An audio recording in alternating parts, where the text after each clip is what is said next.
જય હિન્દ મિત્રો। તો રાત્રે હું એક રેડ કરાવું છું ત્યાં આગળ કોઈ શકમંદ જગ્યાએ, અને ગામના લોકોને તો ખબર છે કે ગામના કયા વિસ્તારમાં દારૂ વેચાય છે।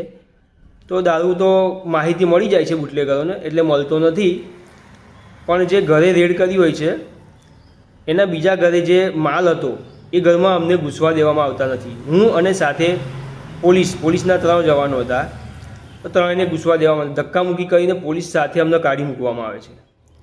અને બીજા દિવસે એ જ લેડીઝ મારી દુકાને આવે છે અને ફરિયાદ એવી કરે છે કે તમે અમારા ઘરવાળાને કેમ ધંધા કરવા નથી દેતા।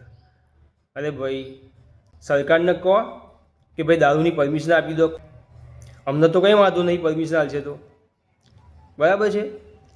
તો એ મહિલાઓએ, જો એ મહિલાઓ વ્યાજબી છે તો આવું વર્તન ના કરે।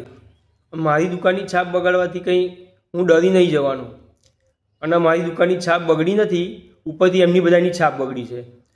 એ જે મહિલાઓ આવી હતી, 10-15 મહિલાઓ હતી, એ પોલીસ બોલાવ્યા પછી ત્યાંથી જાય છે, એ વગર જતા નથી, અને એવો બખેડો કરે છે કે વાતાવરણ બગાડે છે અને બધું પબ્લિક ભેગું કરે છે।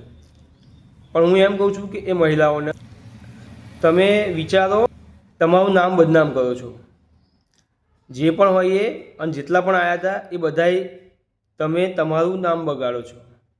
મને કંઈ વાંધો જ નથી, તમે ખોટી ફરિયાદો આપશો તો કંઈ થવાનું નથી, બરાબર છે।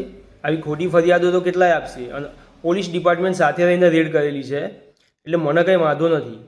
હું એસપી સાહેબને કહેવા માગું છું કે સાહેબ, રેડ પડાવનાર વ્યક્તિ સાથે જ ખોટું થશે તો કોઈ તમને પોલીસ ડિપાર્ટમેન્ટના સપોર્ટ કોઈ કરશે નહીં, અને પોલીસ ડિપાર્ટમેન્ટમાંથી જો કોઈ કરપ્ટેડ હોય તો એમના દૂર કરવામાં આવે। રઢુમાં અગાઉ પણ અરજીઓ કરેલી છે, અગાઉ પણ વેચાય છે, વિડીયો પણ વાયરલ થયેલા છે, બરાબર છે, કે દારૂ આ જગ્યાએ ખુલ્લેઆમ વેચાય છે એવું વિડીયો પણ વાયરલ થયેલા છે।